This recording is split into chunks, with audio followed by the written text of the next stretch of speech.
Bonjour à toutes et à tous et bienvenue dans cette petite astuce pour Arduino. Dans ce tutoriel, on va un petit peu se concentrer sur le timing et gérer son bon timing avec Arduino. C'est quelque chose qui est vachement essentiel, surtout quand vous aurez des projets qui vont grandir un petit peu plus. Dans la façon des timings, qu'est-ce qu'on a vu ensemble dans les tutoriels qui ont précédé? On a vu ensemble la fonction delay, qui est une fonction qui nous permet de stopper le code avec Arduino ou avec Processing, les deux fonctionnent la même chose. Ça nous permet donc de stopper le code pendant une certaine durée, quelques millisecondes, à vous de décider. Cette fonction est super parce qu'elle nous permet d'avoir un rythme qui soit un petit peu plus dynamique. Comme vous le voyez ici dans mon setup, j'ai simplement mis une LED qui s'enclenche pendant une seconde et s'éteint pendant une seconde. Donc ça, c'est fait grâce à la fonction delay. C'est vraiment parfait. Ça nous donne un bon rythme et un bon dynamisme. Le problème avec cette fonction delay avec Arduino, c'est qu'elle stoppe absolument tout le code qui va arriver ensuite. Donc on ne peut pas performer en fait deux tâches à la fois. On est obligé d'avoir une seule tâche et quand ça stoppe, il y a tout le programme qui se stoppe en même temps. Et ça, c'est pas très pratique, franchement, si vous avez un programme ou un prototype qui vous demande d'avoir par exemple plusieurs animations qui doivent jouer en même temps et qui ne doivent pas prendre en compte les autres animations. Pour ça, avec Arduino, il existe une autre fonction qui s'appelle la fonction Milice. C'est une fonction qui est un petit peu plus un hack, c'est quelque chose d'un tout petit peu plus complexe à mettre en œuvre, mais une fois que vous l'avez mis en œuvre, ce qu'on va voir maintenant ensemble, c'est beaucoup plus pratique parce que ça vous permet de ne jamais en fait arrêter votre code est tout le temps en train de runner, et puis cette fonction Milice va en fait interpréter un petit peu la même fonctionnalité que la fonction delay. Donc je vous invite juste à rapidement mettre en œuvre le code qu'on a ici, donc j'ai un bouton et une LED qu'on va tout de suite démarrer. Parfait, démarrons ensemble et mettons en œuvre un petit peu notre code. Pour démarrer, rien de plus simple, on va d'abord initialiser nos pins tout en haut. Donc j'ai un bouton, je vais l'appeler mon bouton. Il est au pin numéro 8 de mon Arduino. C'est un pin de type digital. Et j'ai une LED, donc mon LED au pin numéro 9. Ensuite, j'ai besoin d'aller dans ma fonction setup ici et puis de démarrer une communication serial avec serial.begin à une vitesse et un tempo de 9600. Je vais ensuite checker que mon serial est bien prêt. Et ensuite, je vais instancier mes deux composants. D'abord, j'ai mon bouton, mon BTN, qui est un type input pull-up, parce que je l'ai fait d'une façon pull-up pour m'éviter d'avoir une résistance en plus. Parfait, donc on n'oublie pas avec ce pull-up, le résultat sera inversé. Et ensuite, mon LED ici, et ça c'est un output. Dans notre fonction loop, on va déjà démarrer par le premier exemple, c'est-à-dire on va démarrer par faire notre exemple avec la fonction delay. Alors pour faire ça, on peut écrire digital write, parce qu'on va écrire à notre LED, à qui donc à mon LED, on va lui dire soit high. Donc quand tu démarres le code, on va dire démarre éteint, attends une seconde avec notre fameuse fonction delay ici. Delay est avec le nombre en millisecondes, donc 1000 millisecondes est égal à une seconde. Et ensuite je copie-colle tout ce bloc de texte ici, je le copie-colle en bas. Et puis je dis que après avoir attendu une seconde, tu vas m'allumer cette LED. Et tu vas attendre encore une seconde pour redémarrer ce code ici. Donc il va nous l'éteindre au démarrage. C'est pas très logique de l'éteindre au démarrage, franchement. Il faudrait qu'il l'allume au démarrage, qu'il attende une seconde ici, qu'il la rééteigne et qu'il attende encore une seconde pour redémarrer le code. C'est parfait avec ça. À côté de ça, je vais utiliser avec le serial.println, notre digital read, donc on a besoin de lire la donnée de mon bouton. Pourquoi je fais ça exactement? C'est parce que j'ai envie de vous montrer que mon bouton, en fait, je pourrais le lire en fait que après avoir attendu 2 secondes dans mon code, parce qu'il aurait attendu ici une seconde, ensuite ici une seconde, et finalement il est capable enfin de lire mon bouton.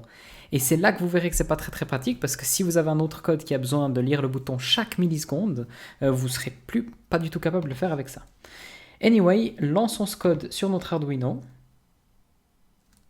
Une fois le code lancé sur Arduino, vous voyez ici, donc rien de spécial, notre LED clignote une seconde et une seconde. Ça c'est bien, c'est comme en fait ce qu'on avait avant. Mais si j'appuie sur mon bouton, vous voyez ici dans notre panel que c'est un petit peu lent, j'ai l'impression presque que ça bug, donc je suis très lentement à avoir ma donnée 1 ou 0. Voilà pourquoi switchons directement dans notre fonction milice. Je reviens à mon code principal. Pour démarrer la fonction milice, on peut juste enlever les 3 premières lignes ici, et on garde juste celle-ci, et on va mettre un petit peu quelques variables. Alors, qu'est-ce que la fonction milice déjà? Elle s'écrit en fait comme ça, M-I-N-I-2-S, comme ça, 2-L-I-S. Et puis, comme d'habitude, si vous ne savez pas trop ce que cette fonction fait, je vous conseille de la printer. Donc, on va utiliser notre serial.print en bas, et on va lancer notre code sur notre Arduino. J'ouvre mon serial monitor, donc l'Arduino, il n'y a rien qui va changer ici. Et là, vous voyez tous ces chiffres qui grimpent vite. La fonction milice nous retourne le nombre de millisecondes qui sont passées dès le démarrage de notre programme. Ici, je peux voir que mon programme a démarré il y a 13 000 millisecondes, donc 13 secondes. Donc 17 secondes, 18 secondes, 19 secondes, etc. etc. Donc ça, c'est assez pratique. On a un système de temps, quelque chose de temporel qu'on peut utiliser maintenant pour plus ou moins arriver au même résultat que la fonction delay. Comment on va faire ça? On va avoir, fermons ça un petit peu, on va avoir besoin de quelques variables. Déjà tout en haut, on va initialiser une variable de type long, parce que c'est souvent des très grands chiffres ici, et je vais l'appeler previous milice. Donc, pourquoi je fais ça? Je vais stocker en fait chaque loop.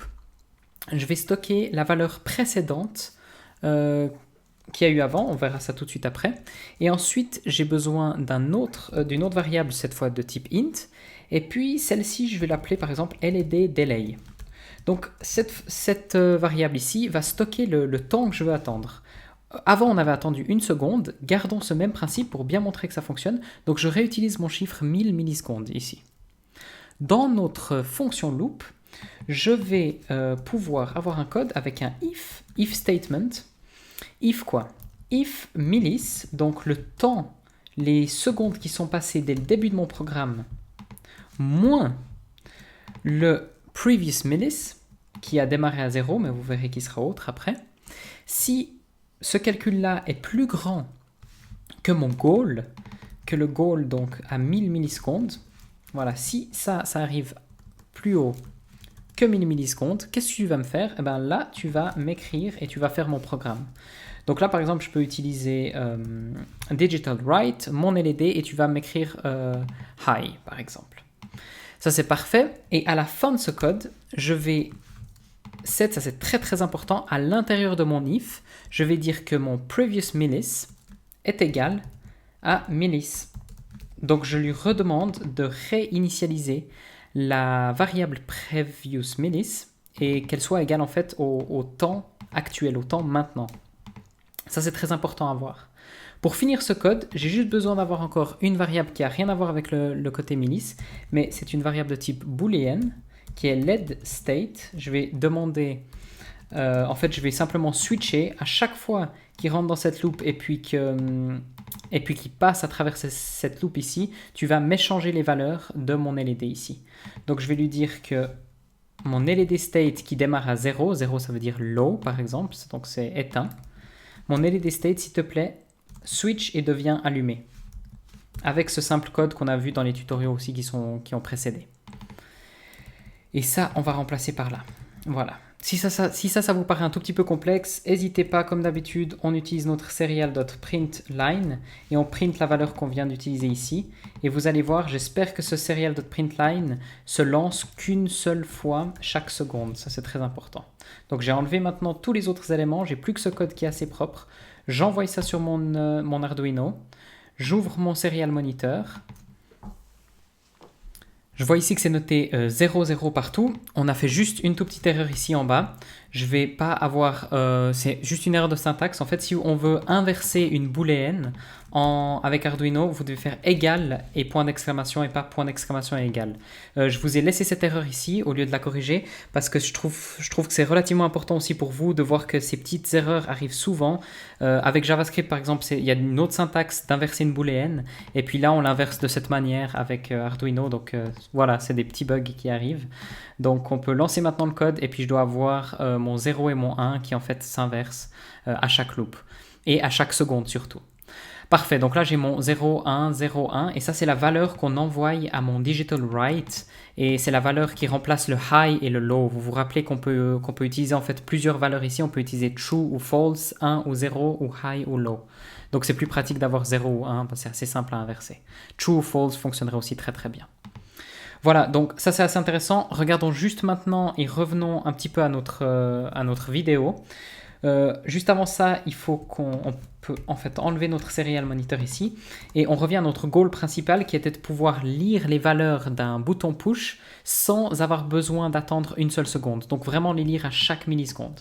Alors pour ça, je vais faire exactement le même code, rien de plus. Serial.println et je vais printer quoi? Je vais printer mon digital read. Je vais lire mon bouton. Ici. Je ferme, on lance ça sur le code et on regarde ça ensemble à quoi ça donne. Lançons maintenant le code. Je regarde le résultat qu'il y a ici. Donc le résultat au niveau de l'Arduino, rien de spécial, on est toujours en train de clignoter à une seconde ici. Vous pouvez changer les valeurs si vous voulez que ça soit plus dynamique. Ce qui est super intéressant, c'est ce qui se passe ici. Vous avez le 1, 1, 1, 1 et puis en appuyant, j'ai 0, 1, super réactif. Donc on peut vraiment voir cette zone ici. 1 et 0, j'appuie, je continue.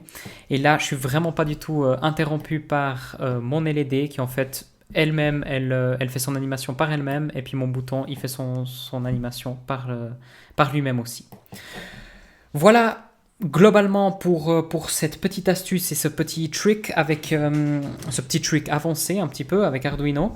Je vous assure vraiment que ce concept devient super pratique et il n'est pas seulement en fait valable que pour Arduino, aussi pour Processing. C'est souvent très valeureux parce que Processing a la même logique, a aussi la fonction delay qui va arrêter complètement votre code.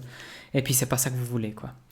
Donc vraiment amusez-vous un petit peu avec ce concept et puis ça vous demande un petit peu un code un tout petit peu plus complexe avec un petit calcul et tout, mais il en vaut la peine à la fin. Merci à toutes et à tous.